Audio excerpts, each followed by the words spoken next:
আল্লাহর উপর পূর্ণ আস্থা ও বিশ্বাস রাখার বিধান পুনর্বহাল করার জন্য আমরা দাবি করেছি। তো বর্তমান ইন্টারিম গভর্নমেন্ট এই বাংলাদেশকে পুনরুদ্ধার করার জন্য একটি জাতীয় ঐক্যমত কমিশন গঠন করেছে। এই জাতীয় ঐক্যমত কমিশনের পক্ষ থেকে আমাদের কাছে 166টি প্রস্তাব ওনারা পাঠিয়েছিলেন। আমরা এই প্রস্তাবগুলোকে দলীয়ভাবে বিচার বিশ্লেষণ করে আজকে আমরা মিটিংয়ে শরিক হয়েছি।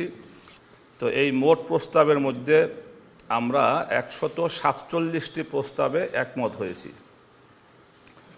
আর দ্বিমত পোষণ করেছি 15টি প্রস্তাবে, আর আংশিক একমত 4টি প্রস্তাবে। তো যে বিষয়গুলো আমরা দ্বিমত পোষণ করেছি এর মধ্যে উল্লেখযোগ্য যে বিষয়গুলো, এর মধ্যে সংবিধানের যে মূলনীতি, ওখানে একটা শব্দ আসছে বহুত্ববাদ, একটা শব্দ ওনারা আনেছেন। আমরা এই বহুত্ববাদের বিরোধিতা করেছি, কারণ বহুত্ববাদ এই শব্দটা একাত্মবাদের বিপরীত শব্দ বা প্রতিশব্দ। এর দ্বারা আল্লাহ যে এক, এটার একটা বিরোধিতা বোঝা যায়। এজন্য আমরা সংবিধানের মূলনীতি থেকে এই বহুত্ববাদ শব্দটিকে বাদ দেওয়ার জন্য আমরা জোর প্রস্তাব করেছি।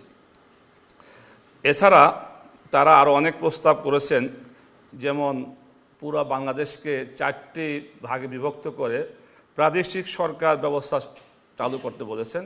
আমরা এই প্রস্তাবের সাথে দ্বিমত পোষণ করেছি, কারণ আমাদের বাংলাদেশ ভৌগোলিক আকারে ছোট্ট একটি দেশ।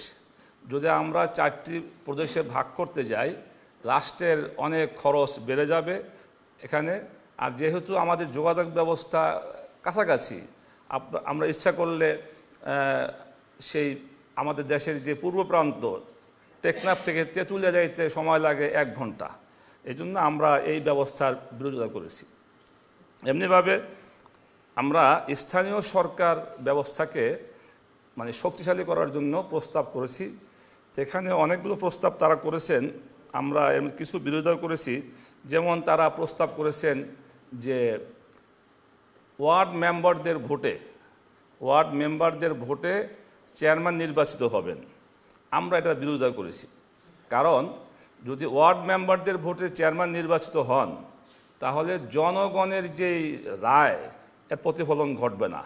আমরা বলেছি যে জনগণের প্রত্যক্ষ সরাসরি ভোটে চেয়ারম্যান নির্বাচিত হবেন, ইউনিয়ন পরিষদ হোক, উপজেলা পরিষদ হোক।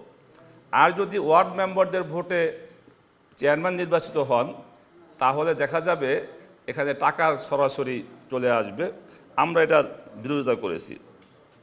আর আমরা আরেকটি প্রস্তাব খুব জোরভাবে সংযোগ করতে বলেছি, যেটা ওনারা প্রস্তাব করেন নাই। সেটা হলো, আমাদের সংবিধানে আল্লাহর উপর পূর্ণ আস্থা ও অবিচল বিশ্বাস রাখার একটা বিধান চালু ছিল, কিন্তু বিগত ফ্যাসিস্ট সরকার ওটাকে সংবিধান থেকে রহিত করে দিয়েছে। আমরা বর্তমান এই সংবিধানে আল্লাহর উপর পূর্ণ আস্থা ও বিশ্বাস রাখার বিধান পুনর্বহাল করার জন্য আমরা দাবি করেছি।